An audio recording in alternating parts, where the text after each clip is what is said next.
Hola a todas, hola a todos, bienvenidos a nuestro podcast Conversar con Simpatía, Ciencia y Reflexión para la Transformación. Alejandro Millán quien les habla y me acompaña hoy día un buen amigo, definitivamente un buen amigo, compañero de facilitación, de mucho Muchos. espacio. Rodrigo Pinto, adáseme. Alejandro Millán Gutiérrez, para que nuestras madres Eso. no se... Y, no Y Rodrigo Ernesto, Rodrigo Ernesto, el segundo nombre importante. importante de mi padre. Rodrigo, por favor, tenemos presente ese... Bueno, primero que todo, amigo, muchas gracias por la invitación a conversar, a compartir lo que nos gusta harto Sí. en nuestros viajes y aventuras también de tanto trabajo en minería y otras áreas. Mi nombre es Rodrigo Ernesto Pinto Dasme, soy coach, consultor, facilitador.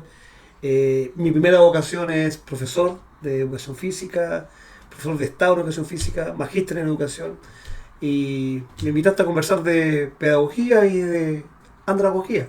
Una vez también hablaste que es autor de un libro. Autor del libro de coaching deportivo, también es algo que me liga, el tema del mundo deportivo. Deportista de alto rendimiento, en su tiempo representé al balonmano chileno en espacios sudamericanos, panamericanos, después árbitro internacional de balonmano, lo cual me permitió viajar y he viajado más a través del deporte que en otras áreas, Estupendo. sí. Así que Muy feliz de bien. estar acá para conversar, pues, amigo. Ya, pues. Compartir. Oye, bueno, tú ya lo habías mencionado. El tema de hoy día va a ser educación y aprendizaje en adultos. Así es. Y básicamente porque nuestra experiencia tiene que ver mucho trabajo de adultos. Aun cuando lo conversábamos delante cuando estábamos preparando la conversación, que tú también tuviste experiencia en trabajo con niños. Ujú, ujú. Pero yo creo que nos vamos a centrar más en el aprendizaje de adultos hoy día. Entonces la primera pregunta, la primera reflexión es ¿qué es lo que entendemos por aprendizaje en definitiva? Claro, claro. Bueno, la definición tradicional habla que de alguna forma el aprendizaje tiene que ver con la adquisición de mucho conocimiento, de mucha Claro. información, ¿cierto? Y si nos vamos a la definición desde la biología del conocer, tiene que ver con una transformación que vamos teniendo los bichitos que somos nosotros, ¿cierto? Ujú. Con el entorno y con el medio. Y eso nos va pasando a cada rato, A cada rato. en todo momento. Y que en definitiva se traduce en cambios conductuales. Cambios conductuales, O sea, tal mientras yo cual. no manifieste yo cuando en definitiva digo que tú aprendiste algo, es cuando veo una conducta nueva en ti. Y lo interesante de esto es que, y esto lo pueden las personas que nos están viendo en este minuto, yo siempre estoy generando cambios conductuales. Entonces acá cuando hablamos de educación y aprendizaje, de lo que estamos hablando entonces es de un cambio conductual, pero con cierto enfoque, con objetivos más determinados. Y además observable, ¿no? Y además observable, Claro, en definitiva. porque claro, se confunde a veces, es que yo aprendí. Sí, ¿y qué aprendiste? No, aprendí que la definición de aprendizaje es tal, cual. O sea, al final es información. Claro. Pero eso es una mirada muy tradicional desde el aprendizaje. Si hablamos desde la transformación, desde la biología del conocer, también involucra las emociones y las relaciones. Claramente. Y hemos hablado ya de las emociones en otros podcasts, pero son Ya, fundamentales para todo el tema del aprendizaje y los cambios conductuales. En definitiva, las emociones son las que conducen, y vamos a hablar después cuando hablemos de los factores que influyen en el proceso de aprendizaje, los factores motivacionales, que es lo que me motiva a mí. Ujú. Yo creo que todos recordamos en algún minuto de la vida algún profesor que nos marcó Total, la ruta, total, profesor, profesora, total. que por su estilo, la forma en que llegaba, algo produjo en nosotros que nos facilitó esos cambios conductuales o siempre lo mantenemos en el recuerdo. Y no necesariamente son personas que eran a lo mejor las con más sapiencia, hacían la mejor clase, pero algo tenían que nos modificaron la emocionalidad. Sí, y yo tengo recuerdo como de que ese profesor de esa asignatura X, por la forma como entregaba el conocimiento, me despertaba el interés por esa asignatura. ¿Sí? Claro.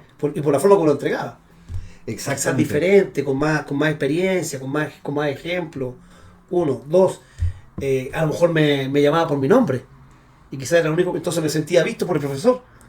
Exactamente. Entonces había también una motivación extrínseca que tenía que ver con la forma como él lo hacía, que despertaba mi interés. Exactamente. Y ahí es importante sí mencionar algo, que desde la biología del conocer también es importante señalar que no es el estilo del profesor en sí mismo, es lo que gatilla en mí. En definitiva, a Rodrigo Pinto Adasme, dada tu historia, le hacía sentido que te mencionaran por tu nombre. Exacto. Y a lo mejor a Alejandro Millán le interesaba la nota. Entonces la nota y que le mostrara la nota ahí frente a un público.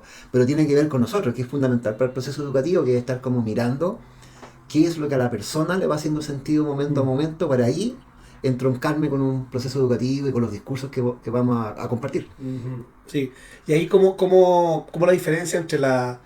Porque ¿qué pasa hoy día? Que muchas veces la pedagogía, que es como del contexto más de los niños, ¿cierto? Adolescentes, hay personas que lo llevan como facilitadores a los adultos. Entonces nos encontramos con un taller donde encontramos un facilitador donde está entregando un conocimiento teórico, Claro. porque es un profesor, por ejemplo. Y lo que se requiere hoy día en la educación del adulto no es la figura de un profesor, es más bien la figura de un facilitador. ¿Y qué ¿Sí? diferencia tú ves entre profesor y facilitador? Yo siento que el facilitador es el que está al servicio de que ocurra el aprendizaje de los adultos Mm. y que ese aprendizaje sea significativo. O sea, que ese aprendizaje, por ejemplo, sea aplicativo, que tenga que ver, que esté adaptado al medio donde se está desenvolviendo el trabajador. Claro. Yo creo que ahí ya podemos empezar a mencionar algunas características que tiene este proceso de educación de adultos, andragogía, simplemente por definición, ¿eh? Enseñanza de niños, pedagogía, enseñanza de adultos, andragogía. Uno de los elementos importantes de la andragogía es que a la persona le tiene que hacer sentido en el momento, en su realidad del día a día, lo que se le está mostrando, ese cambio conductual que le estoy pidiendo. Ahora, tengo una impresión que en los niños también ocurre. Sí, O sea, entre más sentido tenga para el niño que algo ocurre en su vida con ese aprendizaje, va a ser importante. Pero esto se pone de más manifiesto aún cuando en procesos de adultos, que es lo que hemos visto en talleres, etcétera, en procesos de transformación cultural, etcétera. Sí. Y lo que yo veo ahí la diferencia es que en el caso de la pedagogía, el rol, la figura de profesor adquiere mucha autoridad.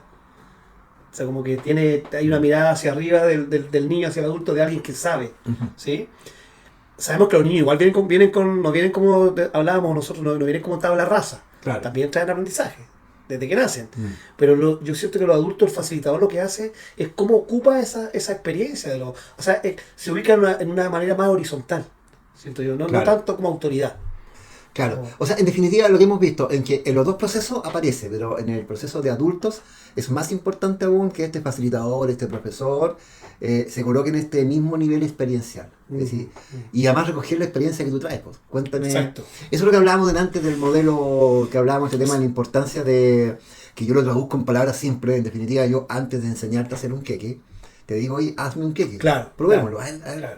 dice que está un poquito salado. ¿Cómo lo podríamos mejorar? Pero eso tiene un nombre, ¿eh? Tiene un nombre más No, se llama el ciclo de Kolff. Ya. El ciclo de Kolff es un modelo que se aplica mucho con los adultos, que tiene que ver con 4 momentos. Al momento de facilitar, al momento de hacer un curso, un taller. Un primer momento que es la experiencia concreta.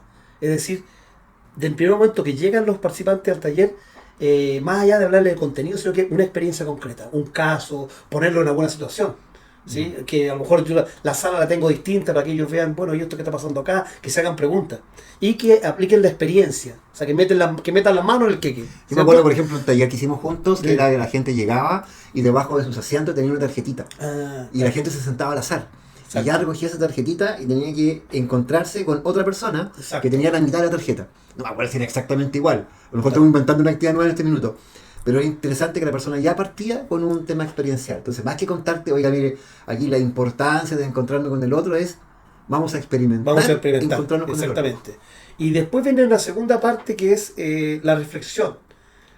¿Sí? La reflexión respecto a lo que vivió, la experiencia, ¿cierto? ¿Qué me pareció? ¿Cómo lo veo yo? Y hay un tercer momento que es la conceptualización. Ahí meto los conceptos de la temática a tratar, ¿cierto? Entonces ya, con la experiencia, con la reflexión, con los conceptos, vuelvo a la experiencia concreta, donde tomo todos estos elementos anteriores para ya desde otro lugar, porque ya cambió, yo cambié con el entorno. Entonces la mirada del paso número 4 es muy distinta. Claro, y ahí es donde se introduce el tema de la educación, porque el aprendizaje siempre siempre va a haber cambio conductual, pero puede ir en cualquier sentido. La educación lo que trata en definitiva es que este cambio conductual vaya en una dirección concreta. No sé, en el caso de un niño es prepararte para la vida laboral en el mundo adulto. Cada vez más difícil hacer eso por los cambios que va teniendo el mundo. Claro. Y en una organización pueden ser, por ejemplo, modelos distintos que voy a tomar en términos de planificación, etcétera. Pero siempre aparece este elemento común, pues la conceptualización, pero que a mí nosotros en biología del conocimiento lo que hablamos de sensibilización, que me haga sentido. Y eso implica, que es lo que pasa con la primera experiencia, que pasa por mi corporalidad. Si yo tuviese que revisar cómo funciona un poquito nuestro sistema nervioso, podríamos decir que entre más sentidos estén presentes, vista, tacto, movimiento, cuerpo, aroma, etcétera, Claro. mayor posibilidad hay que la experiencia quede arraigada en ciertos circuitos. Claro, porque además somos, no sé, por ejemplo, a mí me pasa, yo soy muy auditivo. auditivo y visual. No sé, en tu caso, no sé cuál es cómo aprendes más fácil a ti. Depende del momento, ¿Sí? hay momentos y momentos de la vida, sí. Claro, entonces, como dices tú, es súper importante que a lo mejor en ese espacio de aprendizaje estén elementos que inviten a lo auditivo, a lo visual, a lo kinestésico corporal, que lo vamos a dar en Claro. otros talleres. Entonces, claro, como dices tú, estoy ampliando las posibilidades de las distintas personas que tienen diferentes estilos y formas de aprender. Entonces, ojalá en ese espacio de aprendizaje estén ese sistema sensorial desde estos diferentes ámbitos. Y fíjate que el modelo que estábamos hablando, en definitiva, recoge la forma en que aprendimos desde niños. O sea, al final, desde niños, lo que Exacto. fuimos haciendo es que fuimos practicando, fuimos escuchando. Claro, claro. De hecho, la experiencia que nosotros tenemos de una tercera dimensión, que en realidad en nuestra visión aparece solamente en dos dimensiones, sin embargo, aparece esta posibilidad de vivir en un espacio que en nuestra retina no ocurre. Ujú. ¿Cómo ocurre? Cuando el bebé se comienza a mover en su espacio, a mover las manos, mira, mueve cabeza. Si tú te encuentras, lo que hace un bebé es que no está conceptualizando el espacio, ¿no? Estás descubriendo. Claro, no está con una PPT No, de no, lo que es el claro, espacio, claro. sino que está experimentando hasta que logra esta imagen. Y en algún minuto, a lo mejor si se dedica a algún deporte, etcétera, o como sea, a lo mejor además lo va a conceptualizar. Le va a colocar nombre, le va a colocar ciertas reglas de movimiento, Ujú. pero lo primero ya ocurrió en el cuerpo. Claro, claro, sí. Y en toda su sensorialidad, de Claro. alguna forma. De hecho, los talleres que hacemos, a mí me llama mucho la atención que cuando se le pregunta a las personas, no inmediatamente terminado el taller, pero cuando ya ha pasado un tiempo, ¿qué es lo que más recuerdan? Siempre, casi siempre, aparecen actividades que tienen que ver con la corporalidad. Cuando ha estado inserta la corporalidad, o cuando ha habido una experiencia emocional potente para la persona. Presente, sí. Sí. ¿Sabes que me acuerdo cuando un compañero, ni siquiera el facilitador, cuando un compañero mencionó lo que le había pasado en tal situación, en términos de seguridad, y debido a un incidente, perdió, por ejemplo, a un compañero de trabajo. Y eso se le quedó. Y todo lo otro que yo le mencioné, las láminas, las 58 PPT a color, pasaron totalmente al olvido. Claro, se quedó con la experiencia. Con la experiencia, Sí, con la corporalidad, efectivamente. El otro día me pasó que hice un taller y tenía que ver con los valores. Los valores de la empresa, que todas las empresas tienen valores, y que están escritos de alguna forma, o el propósito. Y había que conversar acerca de los valores en el taller. Y esta primera parte, que es de la experiencia, yo le hice un par de preguntas, de cómo llegan, qué esperan del taller, cuáles son las expectativas, y qué están dispuestos a hacer ellos para que pase lo que quieren que pase. Y en la conversación, después de la bajada, dije, bueno, ¿cuáles fueron los valores que estuvieron involucrados en el espacio que acabamos de hacer? Ah, pues sí, los escuchamos. El respeto, la confianza. Entonces fíjate que los valores, algo que es muy como conceptual, los pusimos en la experiencia. A partir de la conversación, ellos empezaron a colocar los valores. Entonces los empezaron a vivir, a encarnar. Entonces, ahí cuando hablamos de la andragogía, es que les tiene que hacer sentido. Claro, O- delante lo conversábamos que en definitiva, cuando empezamos a tratar de hacer una diferencia entre andragogía y pedagogía, Sí. nos encontramos que había muchos elementos Comunes. ¿ah? Sin embargo, en el adulto, como que se pone de relevancia este tema de que la persona corporalice, porque yo creo que lo que va pasando, Rodrigo, y se me ocurre en este minuto que lo estamos conversando, es que partimos aprendiendo esto, es como que lo que sabemos hacer por defecto, y después lo olvidamos, lo olvidamos porque nos metemos solamente en este mundo conceptual de apréndete la materia. Eh, y después tenemos que reaprender que en definitiva esto pasa por la corporalidad. Por lo tanto, es fundamental que los adultos, cuando nosotros generamos aprendizaje, por más serio que sea el tema, en algún minuto tiene que haber alguna forma de corporalización que pase por todos los sentidos y que a la persona le haga sentido en su día a día. En su día a día, claro. Claro, que el personaje diga, esto me sirve para lo que voy a hacer mañana con mi gente, sabes que voy a empezar a aplicar la herramienta que me acabas de mostrar. Y ahí viene otro elemento importante, la retroalimentación. Que en algún minuto la persona pueda volver y decirte, oye, ¿sabéis que lo probé y me dio 100% resultados, 50%, Claro, exacto. o no me sirvió Exacto. en absolutamente Exacto, nada? Exacto. Porque en definitiva la experiencia que tú puedes contar en forma teórica, los seres humanos no nos transmitimos información, sino que vamos compartiendo experiencias. Y ahí cuando viene ese proceso que la persona me cuenta, podemos empezar a tomar ajustes o a compartir esa experiencia con otros compañeros que también la tuvieron, y ahí alguien puede levantar la mano, es que sabes que a mí lo que me resultó fue tal cosa. Y ahí se va generando un aprendizaje más redondito. Claro, respecto a eso, porque yo te contaba que había hecho un recurso en un taller que era como qué emoción llega a la gente. Bonito Que eso. hagan un chequeo de cómo llegan, con qué emoción llegan al espacio de facilitación. Y es un cuadrante que tiene cuatro espacios con diferentes emociones, estas emociones agradables, desagradables, con alta intensidad y con baja intensidad. Entonces en realidad llego contento, gente que colocaba lleva triste, no sé, y ellos mismos se autoevaluaban. Entonces ellos decían, bueno, ¿para qué nos sirve este ejercicio? Y la gente decía, no, bueno, primero para saber cómo llego, pero ¿qué más? Pucha, es que si yo sé que si mi compañero de trabajo llega, no sé, pues con energía baja y está triste porque le pasó algo en la casa, yo tengo la posibilidad de apoyarlo, acompañarlo. O a lo mejor ese compañero, como está con energía baja y está preocupado de lo que pasa en la casa y le toca manejar una grúa horquilla, a lo mejor yo como jefe me están checando una información importante por su seguridad, a lo mejor no está en condiciones de manejar la grúa horquilla hoy día.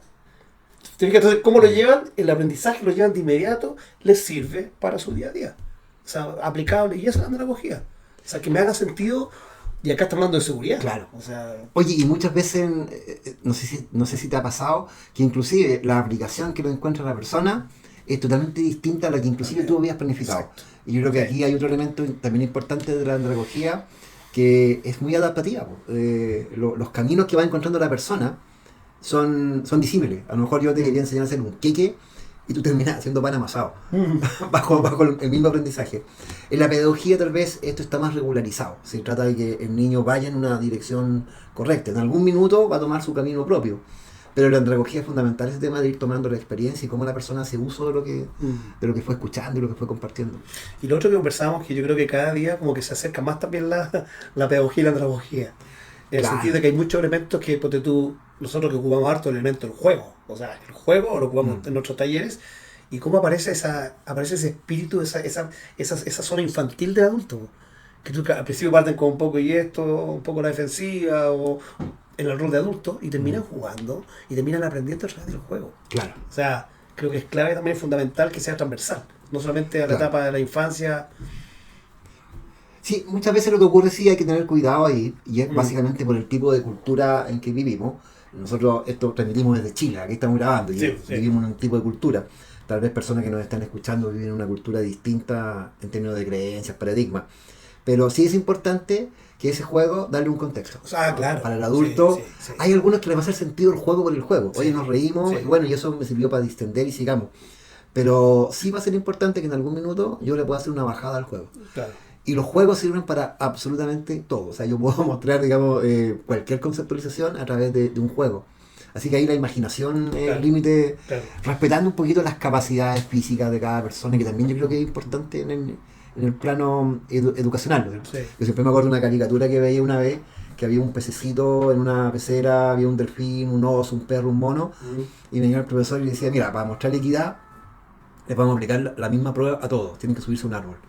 Y el pez miraba así con cara. Claro. Entonces sí, yo creo que ahí hay que tener ciertos cuidados en Cuidado, cómo sí. preparo la actividad, mirar a las personas. La no exposición. La no La exposición. no exposición. claro. Yo creo que también con los adultos es súper importante eso. Y tal como tú dices, el juego con sentido. Claro. No solamente por jugar, sino que tenga un sentido y una. Por eso ahí viene la reflexión. Yo creo que es importante la bajada que llevamos nosotros y la reflexión respecto a lo que se vivió. Claro. ¿No? Ya sea comunicación, ya sea liderazgo, ya sea trabajo en equipo. Nosotros trabajamos mucho con team building y donde está de por medio el juego, pero con una mirada más desde la colaboración. Exactamente. Sí, aunque vemos que pasa también entre los adultos, la competencia les aparece, pero también eso mismo lo tomamos para reflexionar. Claro, y A ver lo qué que, pasa. lo que aparece, y también yo creo que es parte de la andragogía de la educación de adultos, lo que aparezca, tómalo como beneficio para lo que tú estás tratando de demostrar. Exacto. Porque, por ejemplo, cuando tú haces una planificación estratégica, no sé, y tú pones los valores, lo que queremos lograr, todo es como un mundo muy perfecto. O sea, esto, todo nos va a funcionar. Pero nos va a aparecer la competencia, nos va a aparecer la duda, nos van a aparecer momentos en que a lo mejor los clientes no responden adecuadamente. Bueno, y ahí es cuando cuesta un poco. Entonces que aparezca la colaboración, aparezca la competencia, son parte del trabajo. Si la gente lo ha corporalizado, puede entender, mira, es posible que, dadas ciertas condiciones, no aparezca, por ejemplo, la competencia. Y se me olvide cuidar al compañero y lo dejemos atrás. Pero la persona se acordó Sí, sí. del concepto. Oye, Rodrigo, vamos ya. Uno de los aprendizajes que yo te conté en este Ya taller pasó- era ya respetar pasó el el tiempo. tiempo. ¿Cómo se va el tiempo? Sí. ¿Algún aprendizaje digamos, alguna frase con la que te gustaría dejar, acompañar a la gente que nos está mirando para este cierre? Yo creo que es súper, para mí como súper importante partir, además yo vengo del mundo de la pedagogía, o sea, he pasado de la pedagogía a la andragogía, creo que es importante y es clave el rol nuestro como facilitador de hoy día, que trabajamos en el mundo organizacional, es entender esta diferencia.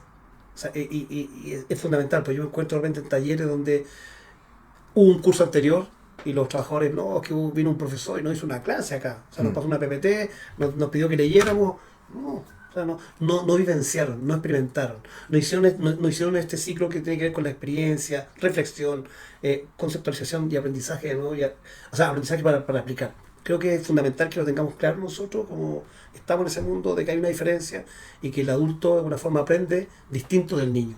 No son formas diferentes de aprender y nosotros tenemos la responsabilidad como facilitadores de realmente colocar lo que vamos a hacer ahí en ese espacio laboral de aprendizaje, lo que necesitan los adultos. Exactamente. Creo que eso es como tenerlo claro y creo que es lo que hacemos nosotros en nuestro trabajo. Tratamos de hacerlo al menos. Yo creo que lo hacemos. También aprendemos, nos equivocamos. Y el error es parte del aprendizaje. Claro. Yo a mí me gustaría dejar como reflexión, y que me ha pasado a mí también, es de repente esta tentación al contenido. Pasar mucho contenido. Y quiero mostrar en 8 horas 20 contenidos distintos y cada uno en profundidad. Y entender que el proceso de aprendizaje, la gente se va a quedar con 1 o con 2 contenidos. Entonces aquí definitivamente se aplica el concepto de menos es más, en términos de que lo que me interesa es cuáles son los 2 conceptos con los que yo quiero que se quede la gente. Porque por más entretenido que sea el facilitador, por más herramientas de juego, etcétera, al otro día la gente se acuerda de la mitad, a los 2 días del 25% y a la semana ya se acuerda de 1. Ese 1, que probablemente es el que yo quiero que la gente se quede, es el que le tengo que dar fuerza durante toda la actividad. Ya, pues, estimado, oye, te agradezco mucho. Gracias. Da por una segunda parte, ¿no? Yo creo que sí. Oye, un saludo, que estén todos bien, gracias por habernos visto. Y bueno, síganos en nuestras redes, contáctenos, cuéntenos qué es lo que les ha parecido y sugiéranos también temas que a lo mejor ustedes quieran tocar. Eso fue. Gracias, que estén bien, nos vemos.